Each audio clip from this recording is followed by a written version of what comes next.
Radhe Shyam music channel के माध्यम से आज मैं आप सभी श्रोता बंधुओं को रावण, कुंभकर्ण और विभीषण पूर्व जन्म में कौन था, इसके बारे में आप सबको जानकारी देना चाहता हूं। यदि आप हमारे चैनल में नए हैं तो हमारे चैनल को सब्सक्राइब करें और बेल आइकन ऑन कर लें। तो आइए, आज का टॉपिक है रावण, कुंभकर्ण और विभीषण पूर्व जन्म में कौन था। एक सुप्रसिद्ध कैकेयी देश, इस देश का राजा सत्यकेतु था। सत्यकेतु धर्मधुरंधर, प्रतापी, तेजस्वी और बलवान था। इनके दो पुत्र हुए, एक प्रताप भानु और दूसरा अरिमर्दन। सत्यकेतु राजा के एक मंत्री था, उस मंत्री का नाम धर्मरुचि था। सत्यकेतु का उम्र जब चौथेपन में आ गया तब सत्यकेतु ने सोचा कि क्यों न अपने राजपाट को अपने बड़े पुत्र को देकर मोक्ष की प्राप्ति के लिए जंगल में चलना चाहिए। तो सत्यकेतु ने अपने बड़े पुत्र प्रताप भानु को राजपाट देकर मोक्ष प्राप्ति के लिए जंगल में चला गया। अब यहाँ प्रताप भानु ने राजपाट को संभालना शुरू किया। प्रताप भानु ने अपने साम्राज्य का विस्तार करने के लिए सेनाओं को एकत्रित किया और अपनी बाहुभुजा बल से 7 द्वीपों को वश में कर लिया। तुलसी बाबा कहते हैं, सकल अवनी मंडल तेहि काला, सकल अवनी मंडल तेहि काला, एक प्रताप भानु महिपाला। तुलसी बाबा कहते हैं कि पूरे पृथ्वी मंडल में केवल एक राजा प्रताप भानु था। प्रताप भानु को छोड़कर कोई दूसरा राजा नहीं। प्रताप भानु के शासनकाल में प्रजा में किसी प्रकार का दुख नहीं था। प्रजा सुखी थे। प्रजा में किसी प्रकार का कष्ट मात्र नहीं था। प्रताप भानु और अरिमर्दन में दोनों भाई भाई में किसी प्रकार का दोष नहीं था। दोनों भाई में अजब का मेल था। प्रताप भानु बहुत बड़े धर्मात्मा और ज्ञानी थे।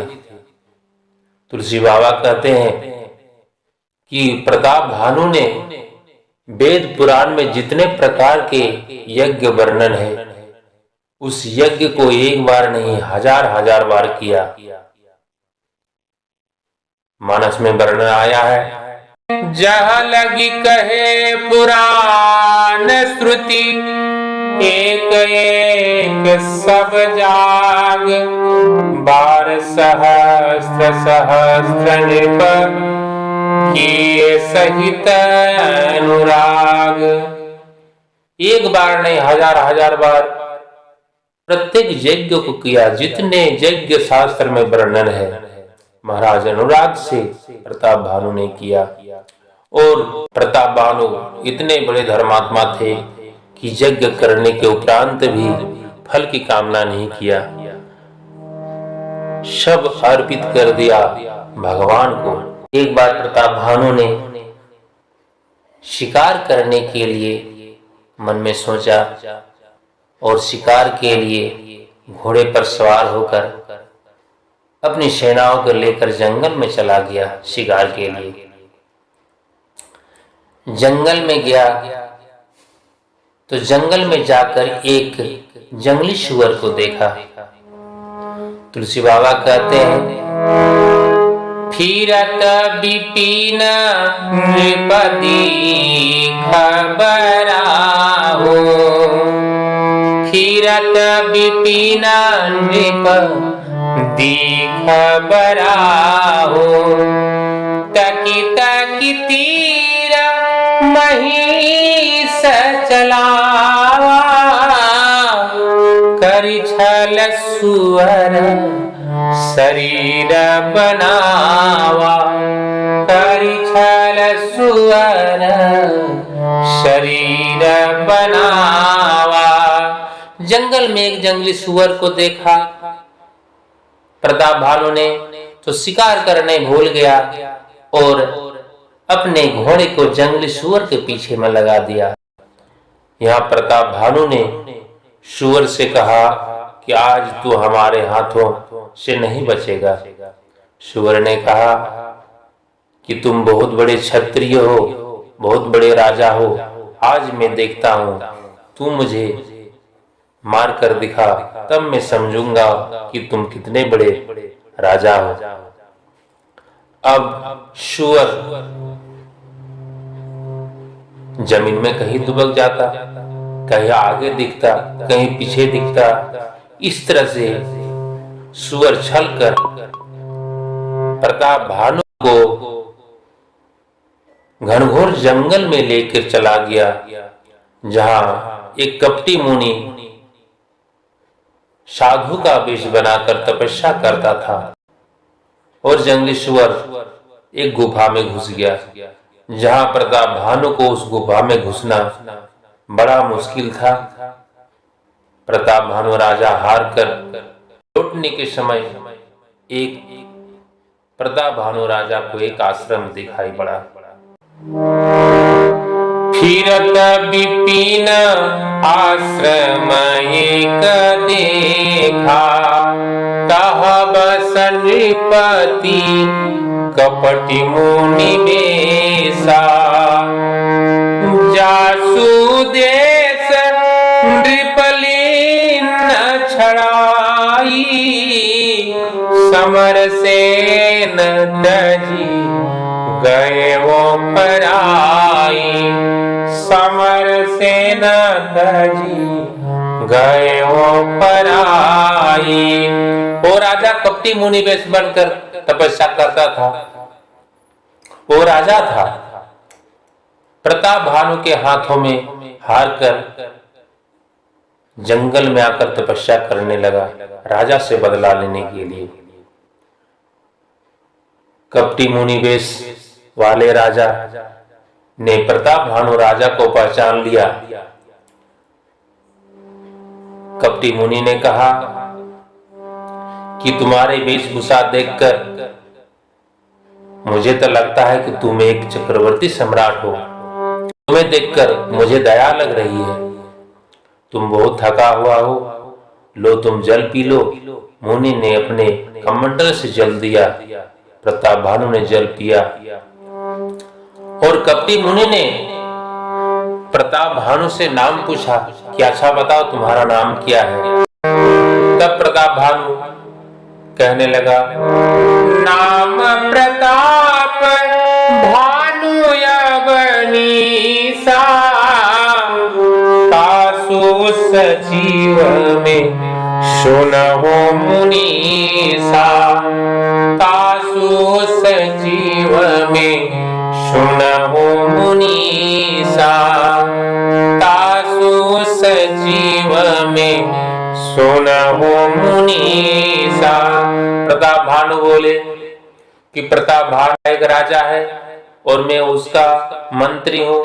शिकार करने के लिए जंगल में आया था, मैं रास्ता भटक गया, आश्रम देखा और आपके आश्रम में आ गया। आपके आश्रम में आ गया, आपका दर्शन हो गया।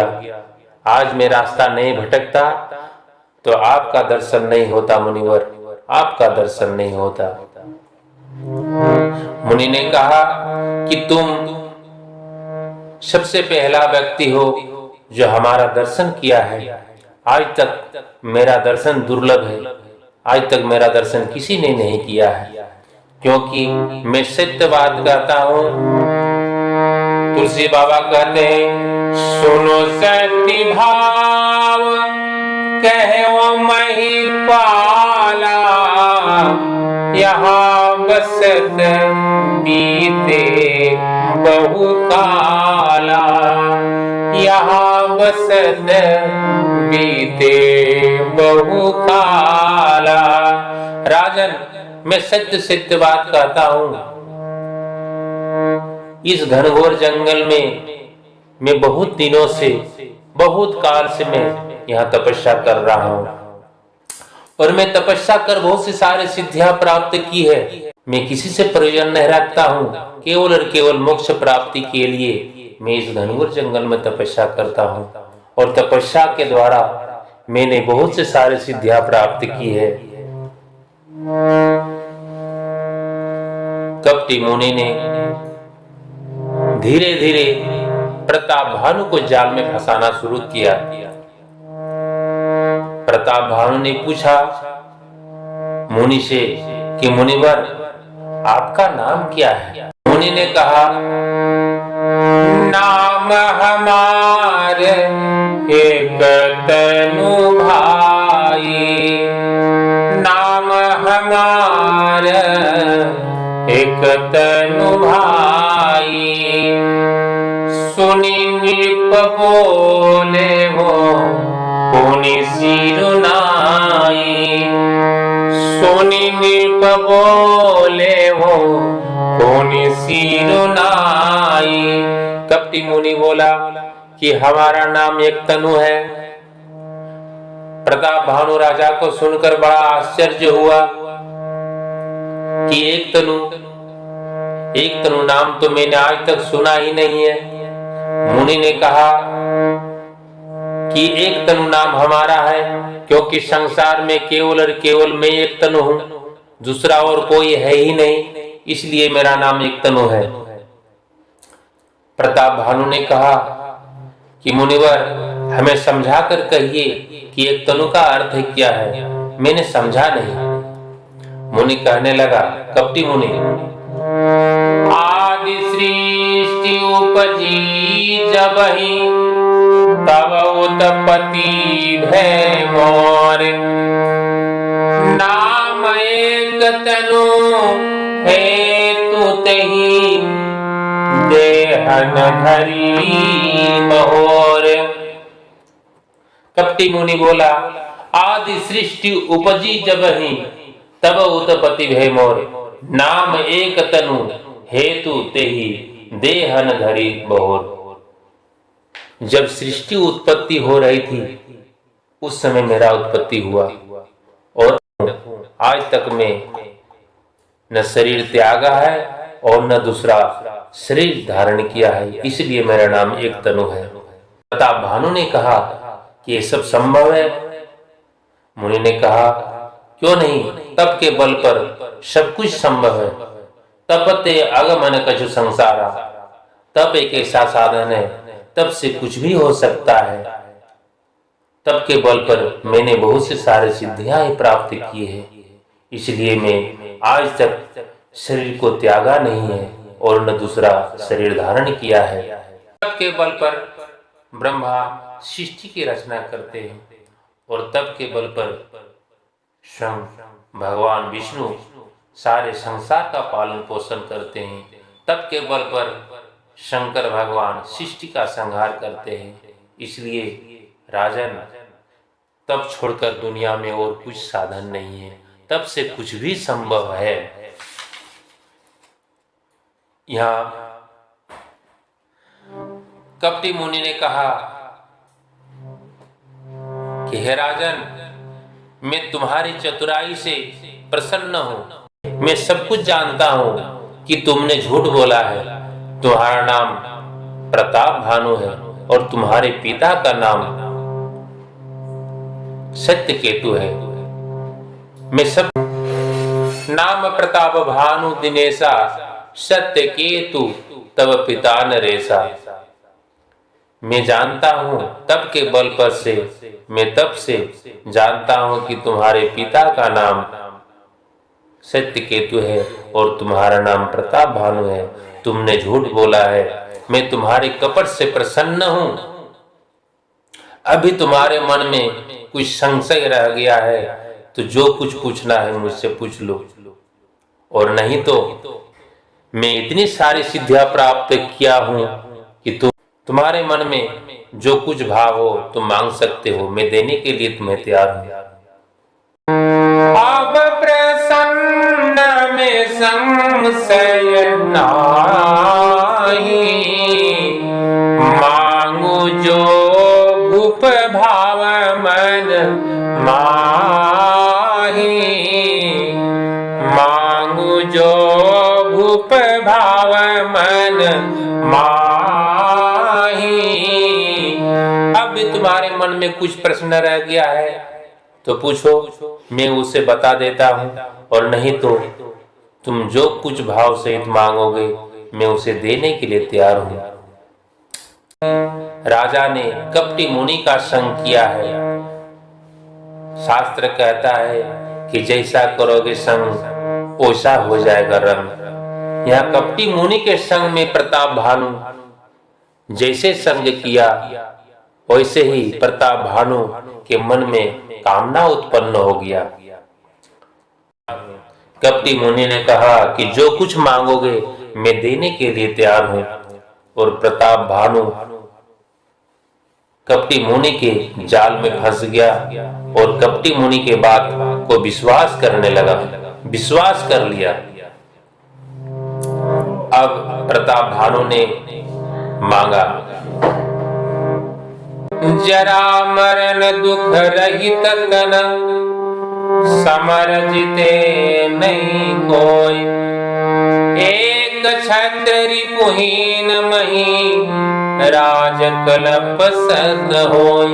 प्रताप भानु ने कहा कि मैं बुढ़ापा कभी न हो, दुख रहित तन दे दीजिए, मेरा कभी मृत्यु न हो और हमसे कोई शत्रु जीत न सके, और सारे पूरे विश्व में केवल और केवल मैं एक राजा हूं, मेरे अलावा कोई और दूसरा राजा ना हो, और पूरे पृथ्वी में 100 कल्प तक हमारा राज्य हो, ये आशीर्वाद दे दीजिए।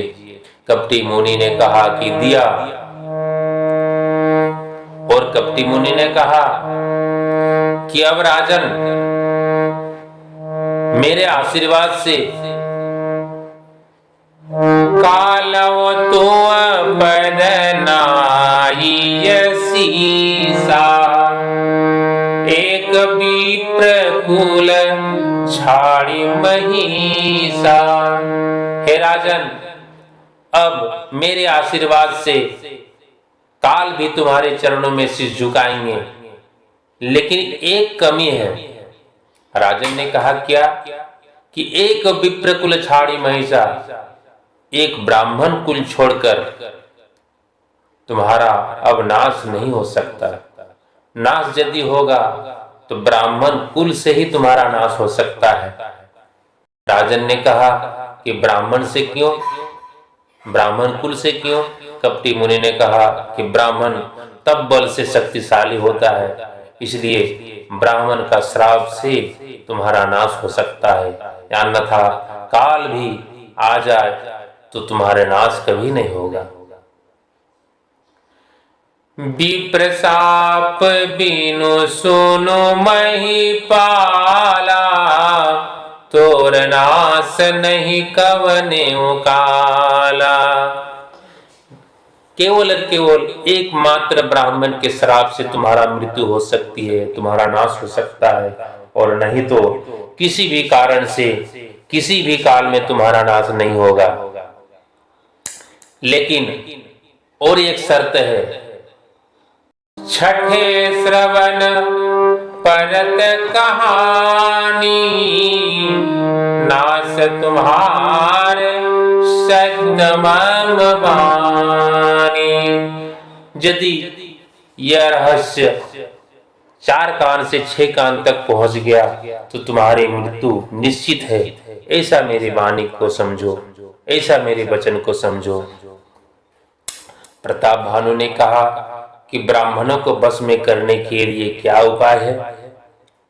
ब्राह्मणों को बस में करना है। कपटी मुनि ने कहा कि यदि तुम अपना नाश नहीं चाहते हो तो ब्राह्मणों को अपना बस में करना होगा। राजा ने कहा कि न ब्राह्मणों को अपना बस में, हाँ राजन, ब्राह्मणों को तुम अपना बस में कर लो तो ब्रह्मा विष्णु भी तुम्हारे बस में हो जाएंगे, फिर तुम्हारा नाश कभी नहीं होगा, तुम अमर हो जाओगे। प्रताप भानु ने कपटी मुनि से कहा कि ब्राह्मणों के बस में कैसे किया जा सकता है, आप ही उपाय बताइए मुनिवर। कपटी मुनि ने कहा कि ब्राह्मण एक उपाय से बस में हो सकता है और अवश्य बस में हो जाएगा। कपटी मुनि बोला कि 1 वर्ष तक 1,00,000 ब्राह्मण अतिथियों का भोजन प्रत्येक दिन कराना होगा, और जो जो भोजन करेगा और आपको आशीर्वाद देगा, और फिर आशीर्वाद से तुम अजर अमर हो जाओगे। प्रताप भानु ने कहा, इसके लिए रसोइया कौन बनाएगा? कपटी मुनि ने कहा कि मैं आज तक तो किसी के ग्राम और किसी के घर नहीं गया, लेकिन तुम हमारे चेला हो तो ये कार्य मैं अवश्य पूर्ण करूंगा। तुलसी बाबा कहते हैं, कपटी मुनि कहा राजन से, आजू लगे अरु जब ते भयो, काहू के गृह ग्रामन गए, तुम्हारे ऊपर हित कहराया, हरियाणवी में करी नीच माया। राजन ने कहा, मेरे गुरु महाराज से बन जाएंगे, मेरे गुरु महाराज जान जाएंगे तो मेरा क्या होगा? कपटी मुनि ने कहा कि उसके लिए चिंता मत करो, तुम्हारे गुरु महाराज को मैं अपनी माया से हर कर लाऊंगा और तुम्हारे जो पुरोहित है उस पुरोहित के रूप में बनकर जाऊंगा और मैं भोजन बनाऊंगा और तुम्हें भोजन परसना होगा, तब ब्राह्मण तुम्हारे बस में आ जाएंगे। अब ब्राह्मण को बस में करने के लिए प्रताप भानु ने कपटी मुनि के बात को विश्वास कर लिया और कपटी मुनि को असली मुनि समझकर राजा ने प्लान स्वीकार किया। मैं अपनी विद्या से तुम्हें घर पहुंचा देता हूं और 3 दिन के बाद मैं आपके घर पहुंच जाऊंगा रसोई बनाने के लिए। राजा घोड़े पर सवार होकर बैठ गया और कपटी मुनि ने अपनी माया विद्या से रानी के महल में पहुंचाया और घोड़े को घोड़साल पर बांध दिया। जब सवेरा हुआ तो प्रताप भानु ने देखा कि मैं रानी के कक्ष में सोया हूं, और जाकर घोड़साल में देखा तो घोड़ा बंधा हुआ देखा।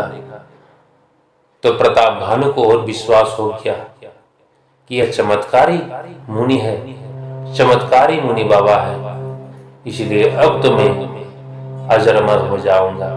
इधर कालकेतु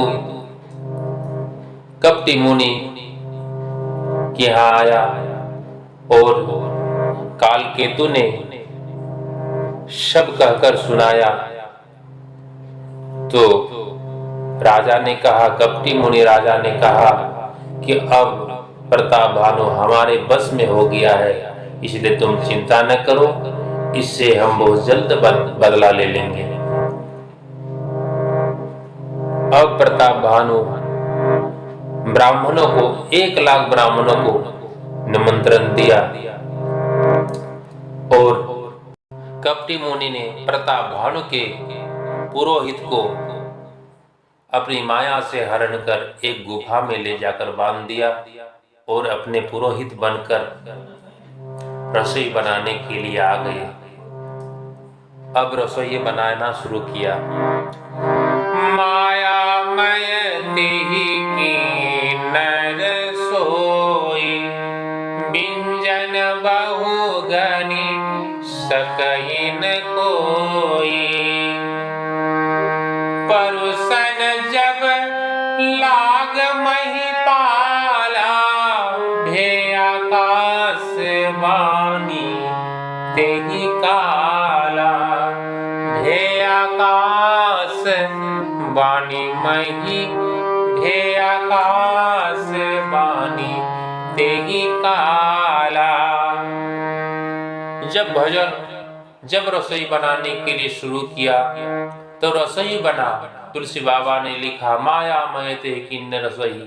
सब माया से रसोई बनाने शुरू किया, सब रसोई माया से बने। माया का संस्कृत शब्द है माया। माया का मतलब है माँ, मतलब नहीं, या मन है जो नहीं है वो दिखता है और जो है वो नहीं दिखता है, ये है माया। माया मई ते किन्न रसोई व्यंजन बहु गणित कहीं कोई। बहुत प्रकार के भोजन बनाए, उसमें से ब्राह्मणों का मांस मिलाकर रसोई तैयार किया गया। हजारों प्रकार के पशुओं का रसोई बनाया गया। और जब लाग महिपाला भे आकाश बानी तेही काला। जब भोजन राजा ने परोसा उसी समय आकाशवाणी हुआ कि ब्राह्मणों इस भोजन को नहीं ग्रहण करना, क्योंकि इस भोजन में मांस मिला हुआ है, मांस का भोजन है, मांस की रसोई है। इसलिए जो रसोई ग्रहण करेगा उसका धर्म नष्ट हो जाएगा। धर्म नष्ट करने के लिए इस मायामय ते किन्न रसोई, धर्म नष्ट करने के लिए सब प्लान बनाया गया, योजना बनाया गया है। अब जितने ब्राह्मण थे सब भोजन छोड़कर उठ खड़े हुए और कमंडल से जल निकाला। और तुलसी बाबा कहते हैं भी बोले विप्र सको पतव नहीं कछु किन्न विचार। जाई निशाचर हो तुम मूढ़ सहित परिवार। ब्राह्मण क्रोधित होकर उठे और सभी ब्राह्मण कमंडल से जल लिए और कहा प्रताप भानु से कि राजन, ब्राह्मण कैसे भोजन करते हैं यह तुमने विचार नहीं किया, इसलिए जाओ मैं तुम्हें श्राप देता हूं कि तुम निशाचर हो जाओ। और प्रताप भानु के पूरे खानदान को भी श्राप दिया, क्योंकि तुम्हारे परिवार में तुम्हें किसी ने मना नहीं किया कि ब्राह्मणों को ऐसे भोजन नहीं कराना चाहिए, ऐसे ब्राह्मण भोजन नहीं करते। इसलिए जाओ मैं तुम्हारे परिवार को भी श्राप देता हूं कि मूढ़ सहित परिवार, तो अपने परिवार सहित निशाचर बन जाओ, राक्षस बन जाओ। प्रताप भानु को राक्षस बनने का श्राप दे दिया, उसके पूरे खानदान को राक्षस बनने का श्राप दे दिया और कहा कि संबत मैध नाश तब होई। जाओ तुम 1 वर्ष के अंदर तुम्हारा कुल खानदान नाश हो जाएगा, तुम्हारे जल देने के लिए कोई नहीं बचेंगे, जलदाता न रहाई कुल कोई नहीं बचेगा। अब कुछ देर में फिर आकाशवाणी हुई कि विप्र श्राप विचारी न दीना, नहीं अपराध भूप कछु कीना। हे विप्र ब्राह्मणों, आपने विचार कर श्राप नहीं दिया, क्योंकि इसमें प्रताप भानु का कोई दोष नहीं है। ये सब तो प्लान बनाया गया है, ये सब षड्यंत्र रचा गया है। तब जाकर जब रसोई घर में देखा तो रसोई घर में न रसोई बनाने वाला कोई था और न रसोई था, क्योंकि यह तो माया मय ते किन्न रसोई, यह तो माया से रसोई बनाया गया था। इसलिए ब्राह्मणों को बड़ा पछतावा हुआ। ब्राह्मण ने कहा ब्राह्मण का श्राप कभी झूठा नहीं हो सकता। ब्राह्मणों के श्राप के कारण प्रताप भानु राजा रावण बने और उनका छोटा भाई अरिमर्दन कुंभकर्ण बने और उनका सचिव मंत्री धर्मरुचि विभीषण बने और बहुत सी सारी कथाएं हैं, जालंधर की कथाएं हैं। मैं अगले एपिसोड में जालंधर की कथा सुनाऊंगा।